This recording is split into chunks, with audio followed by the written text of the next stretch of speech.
Bonjour à toutes et à tous et bienvenue sur Flashmat pour notre avant-dernier épisode de la saison sur la parentalité et la coéducation. Alors aujourd'hui nous allons nous intéresser au numérique et aux réseaux sociaux, comment accompagner sans interdire, sans créer de clash dans la famille, sans que ça en devienne un tabou, les réseaux sociaux, par peur justement des réseaux sociaux. Donc on va axer beaucoup plus cette vidéo sur les adolescents plus que sur les enfants, hein. Du coup, j'avais fait déjà une vidéo sur les enfants et les écrans. Voilà, le 3, 6, 9, 12 notamment, j'étais revenu dessus. Donc allez voir justement cette vidéo. J'avais fait les quatre pas, le pas le matin, pas pendant le repas, pas dans la chambre de l'enfant, pas avant de dormir. Mais ça, on était vraiment en lien avec les jeunes enfants. Même si le pas avant de dormir et pas le matin, même pas pendant le repas d'ailleurs. Quoique même pas dans la chambre de l'enfant. En fait, les quatre pas pourraient être vraiment développés dans l'adolescence. Ça c'est vrai. Je reviens pas sur donc le 3, 6, 9, 12. S'il y a des questions, s'il y a des commentaires ou si vous retrouvez pas la vidéo, n'hésitez pas à me le dire par message et bien sûr je reviendrai dessus. Voilà, alors là, l'idée de cette vidéo, c'est justement voir comment on peut accompagner avec bienveillance sans tomber dans une interdiction pure. Voilà. Donc ça va, je vais essayer de vous proposer des clés concrètes pour naviguer ensemble dans l'univers des réseaux sociaux et construire une relation de confiance autour du numérique, une relation familiale de confiance.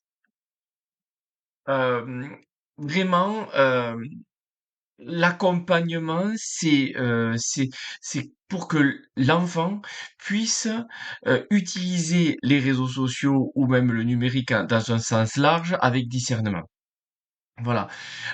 Et qu'il réalise comme on fait dans tous les apprentissages, que ça soit la lecture, le calcul, qu'il ait une boussole pour se débrouiller de lui-même, pour qu'il puisse se développer de lui-même. Sauf que là, moi j'appelle ça plutôt une boussole numérique. Et on est là pour les guider, aussi comme pour, je répète, la lecture, pour le calcul, etc. On est là pour les guider dans dans cet apprentissage essentiel. Et pour ça, pour moi, c'est cet accompagnement, elle tourne autour de 3 points. Un dialogue ouvert ensemble pour discuter, pour dialoguer. Ça va aussi permettre de développer le raisonnement, développer au niveau cérébral. J'avais fait une vidéo sur le cerveau donc n'hésitez pas à aller la voir aussi. Bien sûr, il y a un pôle, c'est l'exemplarité des adultes. Si on ne montre pas l'exemple, ça va être compliqué d'avoir un dialogue construit avec son enfant sans qu'il y ait oui mais moi je suis adulte, c'est pas pareil. Sauf que du coup pour un enfant c'est pas si facile à le comprendre. Même si le cerveau n'est pas le même, on le comprend, mais du coup, il a besoin quand même d'une certaine exemplarité, l'enfant, pour se dire, oui, d'accord, ok, je le fais, même si je comprends pas en direct, parce que des fois, on va faire un discours, mais ça sera pas directement acquis. Ce qui va être dit. Là, en ayant cette exemplarité, voilà, ça sera plus facile à faire passer. Et bien sûr, un troisième pôle qui va nous permettre un accompagnement réel, c'est la mise en place de règles co-construites. Et je rappelle, j'en avais parlé aussi de règles co-construites dans une principale vidéo, mais je pense que c'est un point important. Pas que ça soit construit uniquement par les parents, que ça soit construit aussi avec l'enfant pour qu'il comprenne les tenants et les aboutissants. Alors, comprenons les enjeux peut-être des réseaux sociaux, parce que on diabolise souvent les réseaux sociaux. Je dirais pas à tort ou à raison, mais c'est pas entièrement bon, c'est pas entièrement mauvais. C'est clair, il y a de tout, hein, tout n'est pas noir, tout n'est pas blanc, il y a du gris aussi et il faut essayer de flirter avec le bon tout en évitant le mauvais. Bien sûr, c'est ça le but et c'est qui arrive dans tous les domaines de la vie quotidienne. Voilà. Donc, Si, avant que je revienne non, non, ça j'y reviendrai sur une autre chose. Mais pardon, je reviens sur ça. Donc les enjeux, ben, il y a une construction identitaire. Ben, les ados explorent qui ils sont à travers leurs publications, leurs interactions et les retours qu'ils reçoivent. Et c'est vraiment un laboratoire social où ils testent différentes facettes de leur personnalité. Il y a dans les réseaux sociaux, les enjeux aussi, c'est ce besoin de validation. Je reviens à nouveau, enfin, je vous redis, j'avais fait cette vidéo sur les cerveaux et donc les cerveaux enfants, adolescents. On a une besoin de validation directe qui va être satisfait justement par ces réseaux sociaux. Donc tout ce qui est like, commentaires et partage, ça va faire un système de récompense que le cerveau a besoin sur un stade d'évolution du cerveau de l'enfant. Voilà. Donc c'est bien, ça va satisfaire, mais ça peut devenir addictif. Donc voilà, ça peut être bon comme négatif. Voilà. Mais il faut comprendre ce mécanisme de validation. Et donc des enjeux, c'est cette gestion du temps d'écran. L'algorithme de certains réseaux sociaux est conçu vraiment pour captiver l'attention et donc forcément les adolescents ont besoin d'aide pour développer leur autodiscipline face euh, du coup à des interfaces qui sont vraiment très addictives. Alors, avant de passer sur les choses du coup négatives et de veiller, euh, je voulais faire un point sur les choses bénéfiques sur du numérique et des réseaux sociaux. Parce que souvent c'est un peu, on voit toujours le verre à moitié vide ou plutôt que le verre à moitié plein, mais il y a des choses qui sont vraiment euh, positives là-dessus sur le numérique, voilà. Euh, et ça, je pense que si on en a conscience et qu'on le véhicule dans notre discours auprès de l'enfant, euh, ça va, il va y avoir une reconnaissance de leur univers. Et ça va permettre de mieux faciliter le dialogue avec son enfant. Alors, pour moi, les trois gros bénéfices, mais c'était les gros bénéfices hein, finalement que j'ai vus. Il y en a d'autres bien sûr, mais j'ai essayé de prendre des gros pôles. Le premier, c'est la créativité et l'expression. Voilà, il y a des réseaux sociaux qui permettent de développer la créativité, tout ce qui est montage vidéo, photographie, l'écriture aussi, développer l'écriture, musique. Du coup, on peut réaliser de la musique. Voilà, et c'est vrai que de nombreux talents émergent grâce à ces plateformes. Ça ne veut pas dire que il faut vendre ces réseaux sociaux en disant ah mais il faut que tu développes là-dessus parce que tu vas être le YouTuber ou le TikToker de demain. Hein, pas du tout. Il faut pas non plus rentrer dans ça, mais pas non plus leur dire que de toute façon les réseaux sociaux ou le numérique ne sert strictement à rien. Deuxième, du coup, bénéfice, c'est tout ce qui est liens sociaux et appartenance. Alors c'est vrai que selon les parents qui sont d'un certain âge ou pas, moi j'ai une quarantaine d'années, donc du coup je n'ai pas connu quand j'étais enfant les réseaux sociaux. Et c'est vrai que on avait des contacts, on allait jouer au foot, on allait discuter avec les camarades en direct. C'est vrai. Là, euh, euh, l'un n'empêche pas l'autre. C'est-à-dire qu'ils vont pouvoir jouer au vélo, jouer au foot avec les copains, etc. Mais ils vont pouvoir aussi maintenir le contact avec leurs amis dans d'autres temps. Mais aussi, ils vont pouvoir trouver des communautés qui partagent leurs centres d'intérêt et qui ne sont pas à côté. Donc c'est une chance supplémentaire en fait qu'ils ont à la différence de nous où on était sur un microcosme. Voilà. Et ils peuvent même développer des amitiés enrichissantes au-delà de leur cercle immédiat, pas uniquement en lien avec leur centre d'intérêt, mais envers des choses qu'ils aimeraient faire. Je sais pas, moi par exemple, ils veulent être vétérinaires, ils se retrouvent dans un groupe où il y a des étudiants vétérinaires qui parlent et qui développent leurs pensées. Il peut y avoir un tutorat. C'est positif. Alors oui, est-ce que c'est je vais parler avec une personne pour draguer ou est-ce que je vais parler à une personne qui va me détourner du bon chemin, etc. Oui, c'est possible, mais il faut bien penser aussi, voilà, et je reste sur le positif pour l'instant, après je reviendrai sur le négatif, sur le côté où ils vont pouvoir se développer. Et justement, c'est mon troisième bénéfice, parce qu'à part le développement de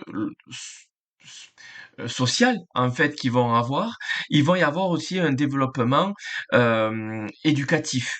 C'est-à-dire que un bénéfice du numérique, c'est tout ce qui est apprentissage et information. Voilà, on va avoir accès à des tutoriels, que ça soit sur différentes plateformes, des contenus éducatifs. On peut aller voir les actualités, on peut découvrir des musées maintenant qui ouvrent leurs portes de façon numérique, donc des découvertes culturelles. Mais voilà, c'est une formidable bibliothèque de connaissances. Et c'est pour ça qu'il faut arriver à canaliser les choses, à expliquer, à exprimer justement l'intérêt de ce numérique, et voilà, tout en montrant aussi les limites. Et alors, c'est pour ça que je vais venir sur les risques majeurs à connaître et à anticiper et à discuter du coup avec son enfant. Du coup, il y a le cyberharcèlement.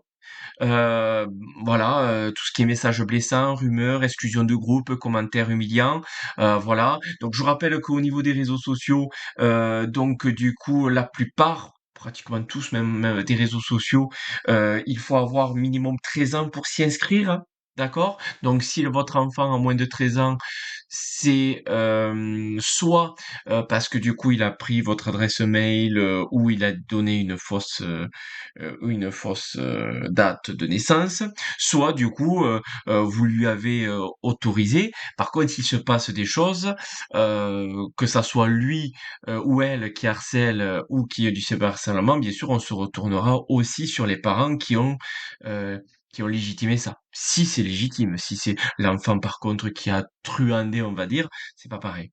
Voilà. Donc, je reviens sur ce cyberharcèlement. Voilà. Euh, c'est compliqué parce que nous, on a je pense, enfant au collège, du harcèlement notamment, mais une fois qu'on rentrait à la maison, on n'en avait plus.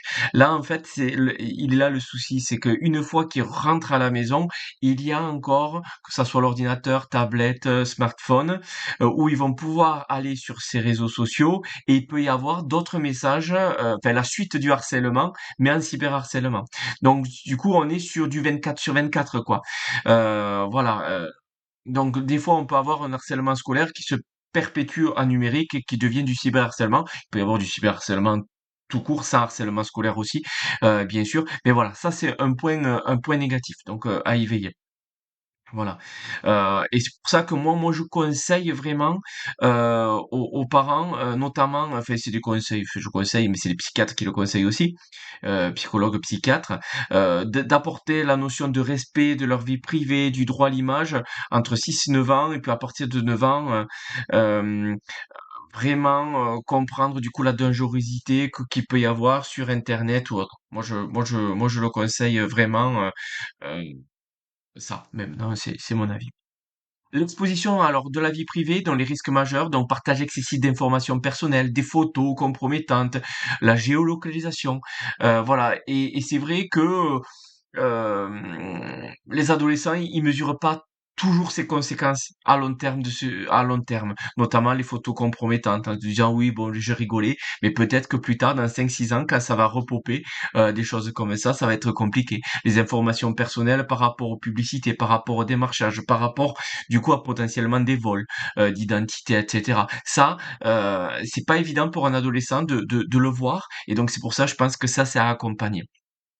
Un risque majeur, c'est la désinformation, tout ce qui est fake news, théorie du complot, contenu manipulé. On a de plus en plus d'IA qui réalisent des vidéos ou même des photos qui sont superbes, hein. C'est-à-dire que on n'arrive pas toujours à voir la différence entre une vraie vidéo ou une fausse vidéo, ou même une vraie photo et une fausse photo. Et du coup, quand il va y avoir des informations comme ça, donc des fake news, voilà, des choses comme ça, l'enfant va pas arriver à savoir ce qui est vrai de ce qui n'est pas vrai. Et il ne va pas forcément vérifier les informations, et ça va circuler massivement sur les réseaux sociaux. Donc ça, c'est des choses du coup qu'il faut travailler, je pense, avec son enfant. Et alors, un autre risque majeur, c'est la comparaison sociale. Donc, il y a un réseau social qui est en tête dans ma tête, justement. Euh, qui fait ça, mais où on voit vraiment défiler des vies apparemment parfaites, hein, et on se sent nul. On baisse son estime de soi. Donc déjà, et ça c'est très très compliqué. Parce que donc déjà, il va y avoir une baisse de l'estime, il va y avoir vraiment un décalage entre la réalité et les images qui sont sur ces différents réseaux sociaux, qui sont retouchés ou pas, hein. Voilà, ça dépend. Et du coup, on va avoir un gros décalage avec la vie. Voilà. Donc ça, c'est vraiment les risques majeurs. Alors, moi, un point que je voudrais travailler, c'est le cyberharcèlement. Alors, en tant que parent et en tant que professeur et en tant que référent harcèlement dans mon établissement scolaire, il y a des signaux d'alerte sur le cyberharcèlement. Et c'est important parce qu'il y a quand même un enfant sur 10, un adolescent sur 10 qui a été touché par le cyberharcèlement. Donc il faut savoir les reconnaître un petit peu, voilà. Alors il y a des changements comportementaux, donc de notre enfant, il y a un retrait social, un isolement inhabituel, si vous le voyez comme ça, votre enfant.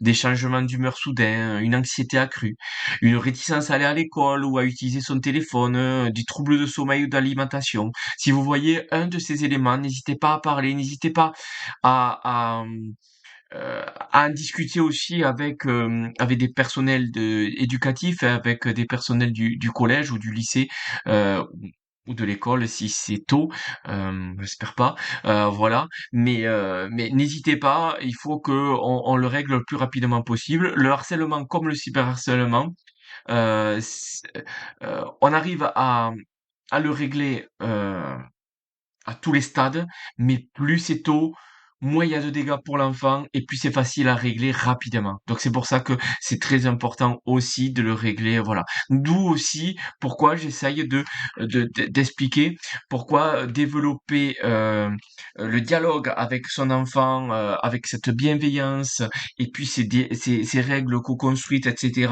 Ça va aider votre enfant à en parler de lui-même. Voilà. Après, il y a les signaux que j'appelle numériques. C'est si votre enfant cache son écran quand vous approchez.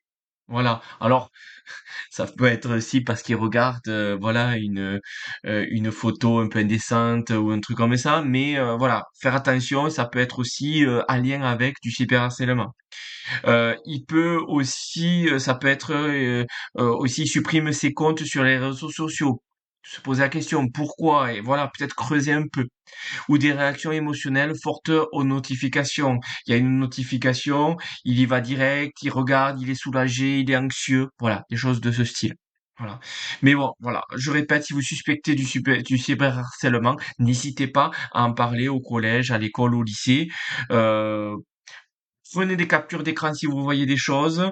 Euh, N'hésitez pas à porter plainte si jamais. Voilà, il faut que le cyberharcèlement cesse et que le harcèlement cesse. Vraiment, il faut qu'on soit dans une société de plus en plus bienveillante. En tout cas, c'est mon vœu pieux d'avoir une société bienveillante totale. Et bien sûr, n'hésitez pas à appeler le 3018, qui est un numéro national pour les victimes de cyberharcèlement. Donc, l'enfant peut appeler, c'est gratuit, c'est libre. L'adulte peut appeler parce qu'il peut avoir des conseils, etc. Donc voilà, n'hésitez vraiment pas sur ça. Alors, le contrat numérique familial, donc avec ces règles co-construites que l'on va avoir avec l'élève. Avec les pardon, avec l'enfant, pardon.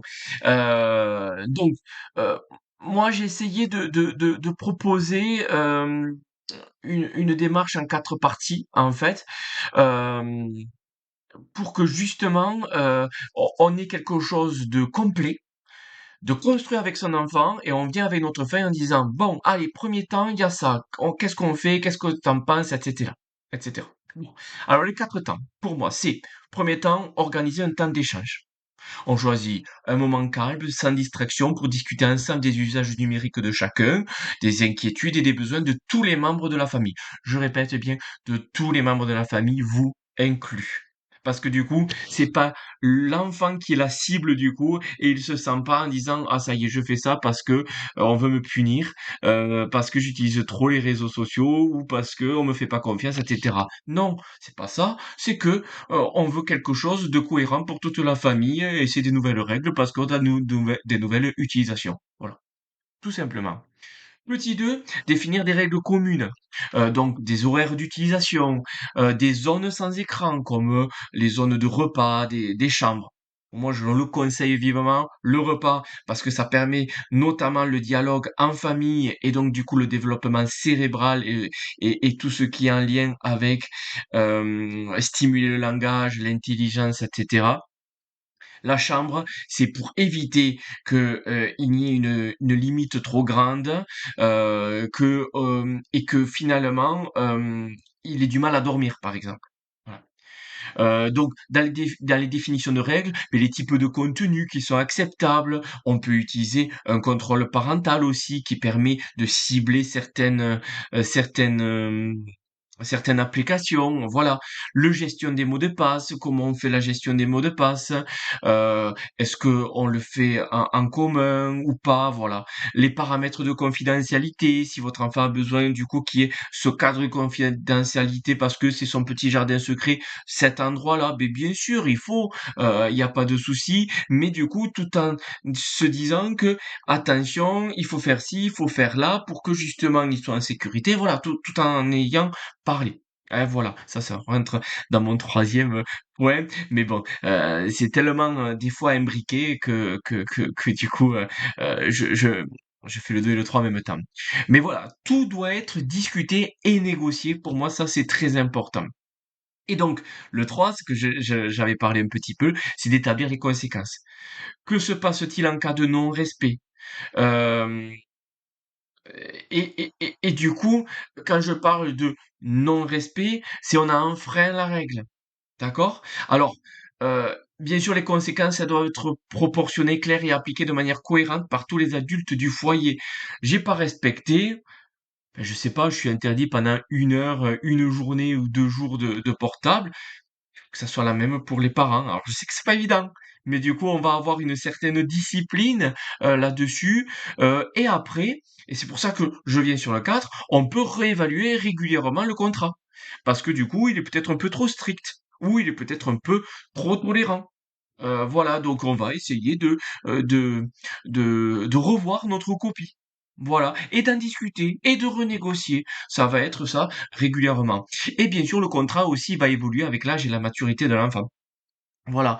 Donc, moi, je conseille, alors j'ai mis des points trimestriels pour ajuster les règles. Peut-être que dans un premier temps, des points hebdomadaire ou même mensuel, dans les premiers temps, ça peut être pas mal. Après, on reste sur du trimestriel. Je pense que ça peut être bien.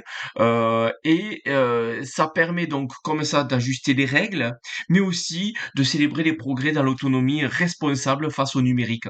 Et ça, notre enfant, il en a besoin de ça. Exemple de règles pour le contrat numérique, par exemple. Le temps d'écran, maximum 2 heures par jour. Alors, attention, hein, je dis 2 heures par jour. Là, vraiment, on est sur des adolescents qui ont plus de 14 ans, hein, pour moi.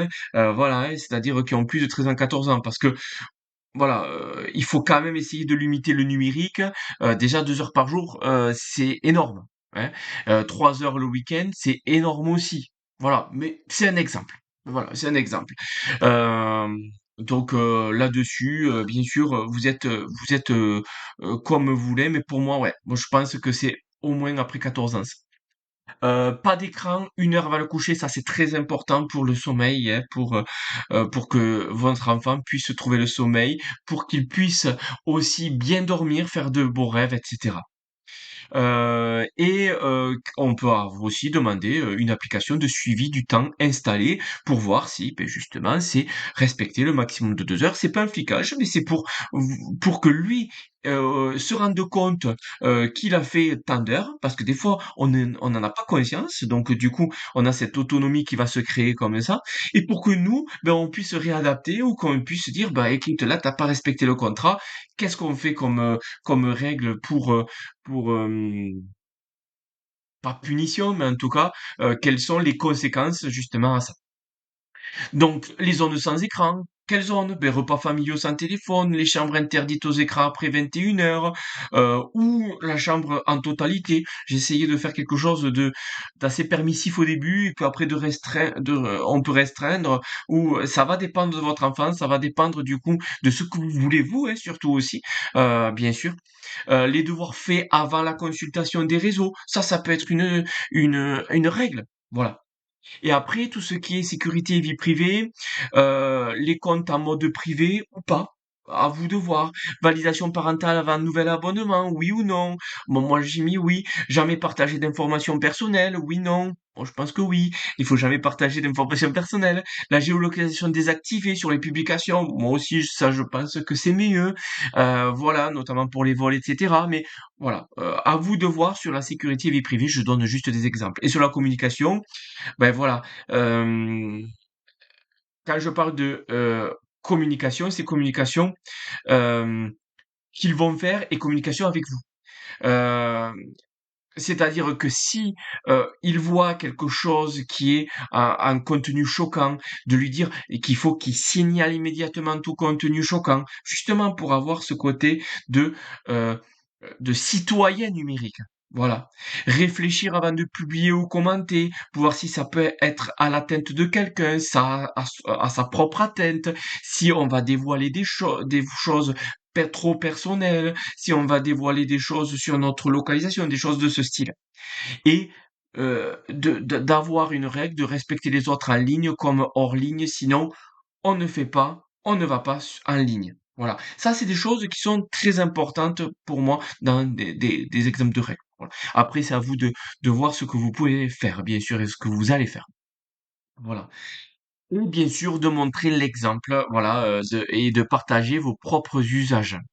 Donc, c'est vrai que nos adolescents apprennent davantage par l'observation que par nos discours.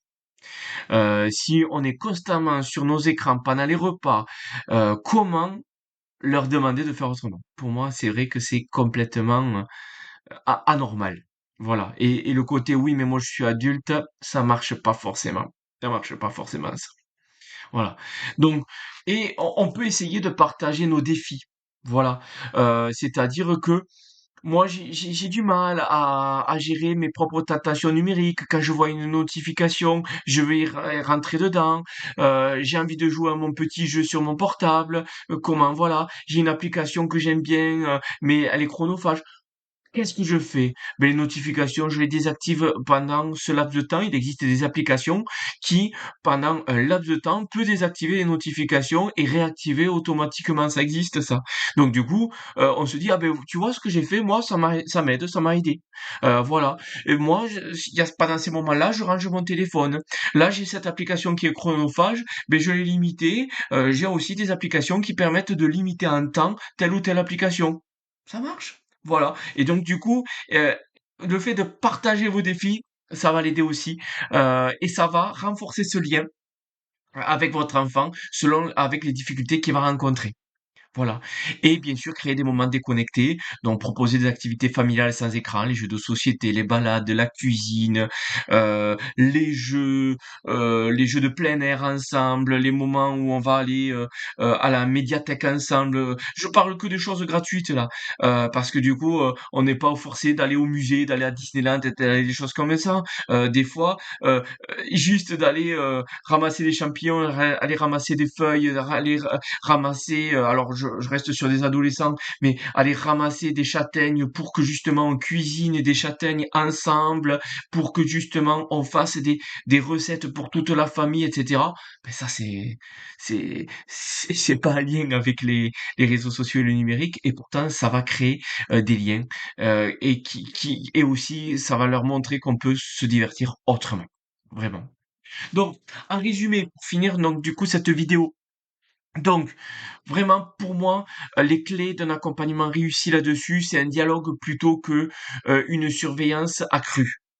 une éducation au discernement, vraiment apprendre les méfaits, mais pas que, distinguer le vrai du faux, dans les publications, apprendre à vérifier les sources, à reconnaître les manipulations et à protéger sa vie privée. Ça, c'est des compétences qui va s'en servir de façon numérique, mais ça va être des compétences qui va lui servir toute sa vie. De faire des règles co-construites et évolutives et d'avoir une exemplarité nous-mêmes. Voilà. Donc ça, c'est très important. J'ai parlé de 3018 hein, pour le numéro national de cyberharcèlement. Il y a aussi des ressources qui peuvent être très bien en lien avec le numérique, parce que j'ai parlé de contrôle parental, j'ai parlé de certaines applications qui peuvent limiter, etc. Mais j'ai pas parlé exactement de quoi. Alors dans e-enfance.org, on peut en retrouver dans le site internet Sans crainte et si on tape contrôle parental adapté à l'âge sur des moteurs de recherche. On peut avoir des contrôles parentaux qui peuvent être gratuits ou payants. Donc, ça va dépendre les contrôles parentaux que vous voulez mettre en place sur les smartphones ou sur ordinateur ou autre, qui peut être vraiment très utile pour vous. Voilà. Je peux pas donner plus d'informations là-dessus, sinon je vais faire une vidéo d'1 heure. Ça serait contre-productif. Mais si jamais il y en a qui ne trouvent pas ou si voilà, n'hésitez pas à me le laisser en commentaire. Je peux vous donner des ressources supplémentaires, bien sûr. Bon, allez, je vais vous laisser. Là, j'espère que ça a été assez clair. N'hésitez pas à vous abonner à ma chaîne, n'hésitez pas à mettre un j'aime et n'hésitez pas à laisser des commentaires. Allez, je vous laisse passer une bonne journée et à très bientôt. Au revoir.